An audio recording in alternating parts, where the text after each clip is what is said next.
Hi everyone, I'm Dr. Aarti Bellari, consultant physician. Today, over the next 10-15 minutes, let me talk to you about common summer diseases. In childhood, we were very excited about summers. We know that soaring temperatures comes with lot of diseases as well. So the next couple of minutes, I'm going to talk about what are the common summer diseases, how to tackle them, what are the common preventive steps we need to take. While the temperatures are soaring, it comes with a host of conditions that you should be aware of. Temperatures are soaring, that is a time when a lot of bacterial infections are quite common. The foodborne infections are very common at this stage, like typhoid, foodborne infections like viral hepatitis, like hepatitis A and E, and cholera, typhoid, all these are very common. So during summers, we tend to eat outside, the outside available fruit wala, fruit juices, because we tend to get thirsty, we tend to eat outside food. But it is almost impossible even for a person to maintain a good hygiene levels during summer. So the food kept outside for longer time, even for a shorter time, say even kept out for 2 to 3 hours, can be easily spoiled. So if you're eating out in a restaurant or eating on the outside vendors or eating outside, it is very common to get infected. So the infections which we commonly see is bacterial infections. Like I said, typhoid can come, and viral hepatitis, hepatitis A and E, and then bacterial gastroenteritis. You can get vomiting, loose stools, and pain abdomen, and high grade fevers. So during summers, this is the first infection. If you're eating out and after that you develop a bout of high grade fevers followed by loose stools, vomiting, think of a bacterial infection. And commonly your doctor is going to check for some of the blood tests and maybe start you on an appropriate antibiotic as and when required. And this year particularly, and with growing number of people ordering from these Zomato, Swiggy, and when we order food from unregulated food areas, like we don't know where we are ordering from, lot of cloud kitchens and where there's unregulated hygienic areas, we are not sure about how the hygiene is maintained outside, and when the food measures are not appropriate, then you can get host of infections. Although most of them are curable with medications like antibiotics, some infections like for example typhoid, cholera, or even viral hepatitis sometimes can become very serious. You can develop severe dehydration, you can also develop severe liver enzymes going up, jaundice can happen. If the dehydration is very severe, you can also develop renal injuries. All these can further lead to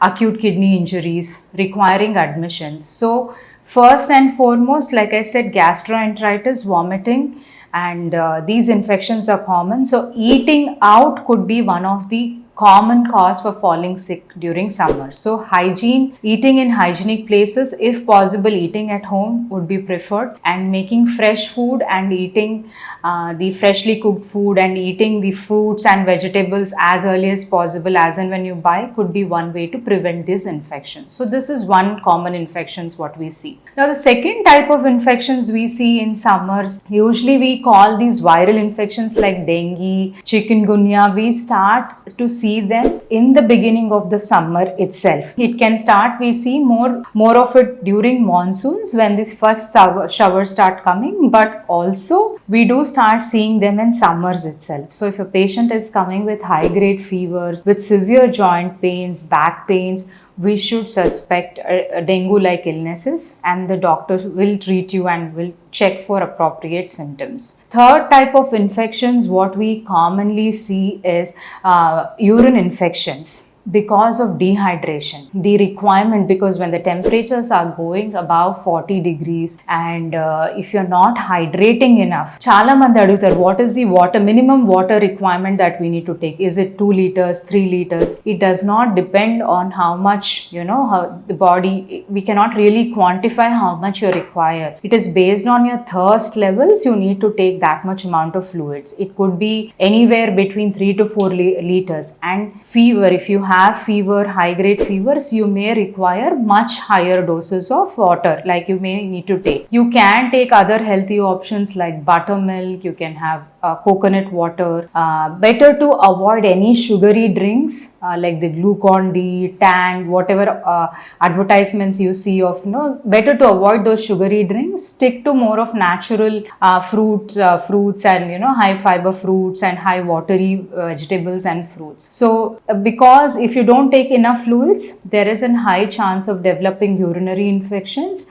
And also in summers, we do see a lot of people developing ureteric calculi, kidney stones and ureteric calculi, stones in the ureter, developing kidney stones and pain because of this, and urinary infections are quite common during summers. And next and another common problems what we see in summer is heat stroke, heat exhaustion. So most of the times we don't realize what is happening. We just think that we are tired.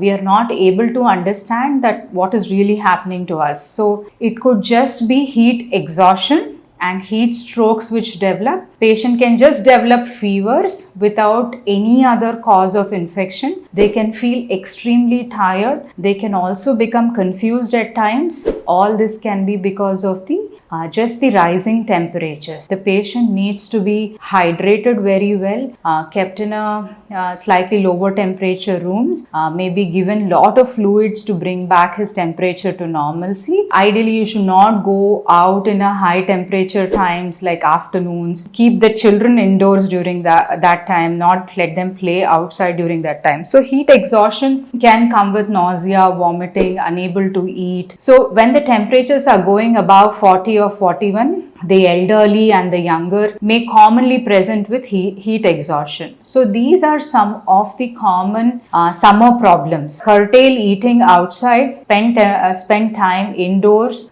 try to be in cooler temperatures and drink plenty of fluids, and stick to natural foods which are there at home, and drink lot of buttermilk, and avoid lot of temperature changes, continuously being in the AC and then stepping out. Try to maintain a sort of balanced temperature. To be in extreme hot, drinking very cold chilled water, try to drink like a balance, not too hot, not too cold. Try to balance it out, because once you maintain extreme of temperatures also, you are prone for recurrent infections. Similarly, you can get a lot of influenza infections, throat infections if you change extreme of temperatures. So with summer, these are the common infections and these are the common precautions you can take. You can enjoy your summers. And other important thing is skin conditions. If you are in the exposure, if you are exposed constantly to these summers and summer, you have to apply the sunscreen, and skin burns are quite common. So apply sunscreen judiciously. With this basic precautions, you can enjoy your summers well.